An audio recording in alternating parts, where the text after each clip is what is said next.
Hello दोस्तों, आप सभी दोस्तों का मैं फिर से स्वागत करता हूं अपने चैनल पे जिसका नाम है ऑनलाइन सेवा।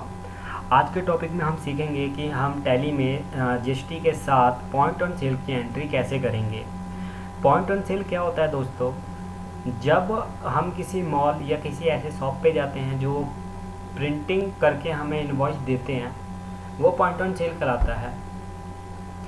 अब पॉइंट एंड सेल का मतलब क्या होता है? देखिए, मैं जब किसी दुकान पे जाऊंगा और वहाँ पर जाके मैं शॉपिंग करूंगा, तो हो सकता है मैं उनको कैश दूं, हो सकता है मैं चेक दे दूं, हो सकता है दोनों चीज़ दूं, और इसके अलावा हो सकता है मेरे पास कोई गिफ्ट वाउचर हो। तो उस केस में अगर कोई पार्टी हमें पे करता है और हमें उसे सेल की एंट्री पास करके यानी उसको बिल देना है, तो उसकी एडजस्टमेंट कैसे करेंगे टैली में, उसकी एंट्री कैसे करेंगे, वो चीज़ जानना बहुत ज़रूरी है।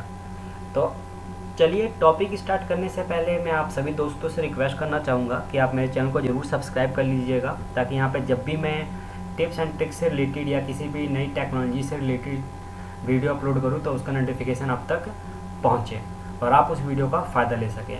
तो चलिए, मैं टैली में ही हूँ इस समय, और यहाँ पर जाने के बाद हम एक वाउचर क्रिएट करते हैं। अकाउंट इन्फॉर्मेशन में जाएंगे, वाउचर टाइप में जाएंगे और यहाँ क्रिएट करते हैं POS यानी पॉइंट ऑन सेल। ये सेल के अंदर चला जाएगा। उसके बाद आप नीचे आइए और इस ऑप्शन को यस कर दीजिए। Point on sale yes. दो मैसेज हमारे सामने ओपन होंगे। पहले मैसेज में आप जो चाहे वो लिख सकते हैं, जैसे मैं लिख देता हूँ थैंक्स फॉर शॉपिंग हेयर। उसके बाद यहाँ पे प्लीज़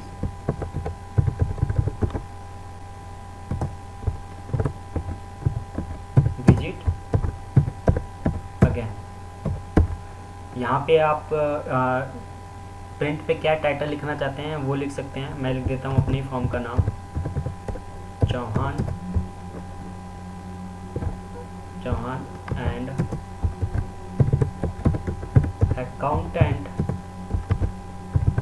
एसोसिएशन। उसके बाद इस ऑप्शन को यस करके आप यहाँ पे डिक्लेरेशन दे सकते हैं कि बिका हुआ माल वापस नहीं होगा, जो भी आपके मन में हो या जो आप अपने प्रिंट पे देना चाहते हो। मैं अब यहाँ कुछ नहीं लिखूँगा, इसे सेव कर दूँगा। क्लास दे देते हैं हम इसे पॉइंट ऑन सेल। अब गिफ्ट ऑफ वाउचर, मैं बता चुका हूँ गिफ्ट वाउचर क्या होता है, मैं फिर भी बता देता हूँ। देखिए दोस्तों, गिफ्ट वाउचर ये होता है कि अगर हम सेल कर रहे हैं और किसी ने हमें गिफ्ट वाउचर दे दिया, यानी किसी पार्टी ने मेरे से कॉन्टैक्ट किया होगा कि हम आपको, अगर मेरा कोई क्लाइंट आपके इस शॉप के नाम का गिफ्ट वाउचर लेकर आता है तो आप उसे माल दे देना, उसका पैसा हम आपको दे देंगे। तो उन दोनों के बीच में ये सेटलमेंट हुआ होगा कि वो गिफ्ट वाउचर मैं बैंक के थ्रू ड्रॉ कर लूँगा, विड्रॉ कर लूँगा या सेटअप कर लूँगा। तो यहाँ यस करके हम एक गिफ्ट वाउचर बना देते हैं। तो मैं बनाता हूँ यहाँ पे, जैसे कि नाम दे देते हैं हम, गिफ्ट वाउचर ही नाम दे देते हैं, कोई कन्फ्यूजन ना हो। और उसके बाद मैं इसे सन्नी डेटर में दिखाऊंगा। अब सवाल, इसे सन्नी डेटर में क्यों दिखाया सर? देखिए दोस्तों, सन्नी डेटर में दिखाने का मतलब क्या है? मैं किसी मॉल में जाऊंगा, मैंने उन्हें गिफ्ट वाउचर दिया, मान लिया मैं आ गया, मेरा काम खत्म। अब गिफ्ट वाउचर के थ्रू उनको फ्यूचर में क्या होगा? पैसा मिलेगा। यानी फ्यूचर में जिससे पैसा मिलना होता है वो हमारे लिए क्या हो जाते हैं? डेटर। इसलिए इसको हमने सन्नी डेटर में डाला। इसके बाद इसे आप सेव कर दीजिएगा, कुछ दिखाने की ज़रूरत नहीं है, ठीक है। या फिर वहाँ पे सारी इन्फॉर्मेशन आप डाल सकते थे, क्योंकि गिफ्ट वाउचर ना किसी का तो है, तो उसका GST नंबर, उसका टिन एड्रेस वगैरह जो भी है आप यहाँ मेंशन कर सकते थे, आप कर लीजिएगा। उसके बाद क्रेडिट डेबिट कार्ड यस, मैं SBI बैंक ले रहा हूँ, चेक भी मेरा SBI बैंक होगा। क्यों होगा? देखिए, मैंने अपना करंट अकाउंट ओपन करवाया SBI बैंक के अंदर। कोई भी पार्टी अगर मुझे चेक देता है किसी और बैंक का, चाहे वो ICICI का हो, PNB का हो, किसी भी बैंक का हो, तो वो चेक मैं कहाँ पे ले जाके डिपॉजिट करूँगा? अपने ही बैंक में करूँगा। तो यहाँ पे हमारे बैंक का नाम आएगा, कैश में कैश ही आएगा। अब यहाँ पे GST सेल ले लेंगे आप। GST सेल कैसे बनता है, कैसे नहीं बनता है, किसका पार्ट है, किसका मतलब इसके अंदर क्या एक्टिव करना है, क्या नहीं करना है, मैं अपने हर वीडियो में बताता हूँ और उसमें बता चुका हूँ। तो इसमें बताऊँगा तो ये बहुत लंबा वीडियो हो जाएगा, इसलिए मैं इसे शॉर्ट में ही करने की कोशिश कर रहा हूँ। उसके बाद GST ले लेते हैं, उसके बाद इसे हम सेव कर देते हैं। अब चलते हैं हम अकाउंटिंग वाउचर पे। अब यहाँ पे देखिए, ये सारे ऑप्शन शो कर रहे हैं सेल में। मान लीजिए आप परचेज में होते, आप सेल पे जाते, तो ये हमसे दो ऑप्शन पूछता कि आप किसके अंदर एंट्री करना चाहते हो, तो ये मेरे लिए पॉइंट ऑन सेल होता और क्लास ये होता। अब यहाँ पे देखिए ये मल्टी मोड एक्टिव इसलिए है क्योंकि मैंने बताया ना, हो सकता है वो मुझे चेक गिफ्ट वाउचर दोनों ही दे, हो सकता है वो कैश दे और कुछ गिफ्ट वाउचर में पे करे। और अगर वो सिर्फ कैश देता है तो मुझे इसकी ज़रूरत नहीं पड़ेगी, फिर मैं इसे सिंगल मोड पेमेंट कर दूंगा यहाँ से।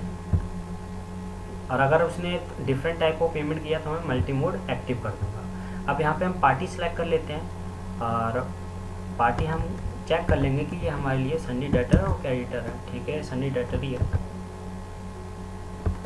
अब यहाँ पे हम माइक्रो पैन ले लेते हैं।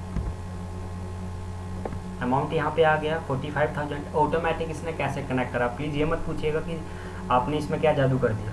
देखिए लास्ट टाइम जो भी हम एक्टिवेट करें, मतलब एक्टिविटी करी होती है टैली के अंदर, सेल किया और परचेज़ किया, और उस टाइम पे जो भी हमने अमाउंट मेंशन किया होगा वो अमाउंट ऑटोमेटिक कनेक्ट कर लेता है। ठीक है, तो यहाँ पे आप देख सकते हैं CGST और HGST इसने कैलकुलेट कर लिया। अब इसके बाद देखिए मोड, हो सकता है वो गिफ्ट वाउचर जो मुझको दे, वो दे।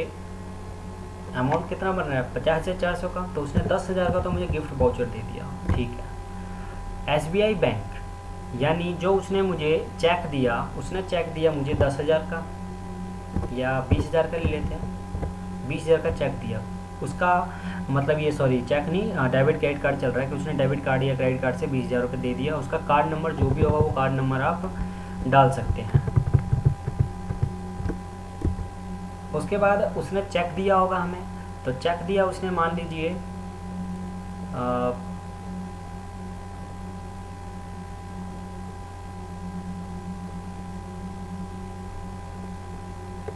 कितना हो रहा है हमारा 20, 10, 30 हो गए, हमें 20,400 और चाहिए, तो 10,000 का उसने हमें और पे कर दिया। यहाँ बैंक का नाम डाल देते हैं, हो सकता है उसने ICICI का दे दिया। चेक नंबर डाल देंगे उसका, जो भी चेक नंबर होगा। अब कैश 10,400 हमें उससे और लेने हैं, लेकिन उसने हमें दिए कितने, 500 का नोट था नहीं तो उसने मुझे सीधे 11,000 पे कर दिए। अब जो बैलेंस बचा वो 600 रुपये बचा, वो 600 रुपये मैं उसे पे कर दूंगा। ठीक है दोस्तों, अब इसका प्रिंट देखते हैं। तो आप देख सकते हैं यहाँ पे जो टाइटल था चौहान एंड अकाउंटेंट रजिस्ट्रेशन, ये यहाँ पे मेंशन हो गया। ये यहाँ पे टैक्सेबल वैल्यू दिखा दिया इसने कि सेंट्रल टैक्स का इतना बना, स्टेट टैक्स इतना बना, और ये इसके पेमेंट मोड मेंशन कर रहे हैं कि गिफ्ट वाउचर से कितना दिया गया, चेक से कितना दिया गया, डेबिट कार्ड से कितना दिया गया, कैश कितना दिया गया, और जो बैलेंस था 600 रुपये वो हमने उसे पे कर दिया। तो उम्मीद करता हूँ कि आपको ये वीडियो पसंद आया हो और अब आपको पता चल गया होगा कि हम कैसे एंट्री POS से रिलेटेड टैली में करेंगे। थैंक यू दोस्तों फॉर वॉचिंग दिस वीडियो। मैं नए वीडियो के साथ फिर से हाजिर होऊंगा आपके सामने। जब के लिए थैंक यू सो मच।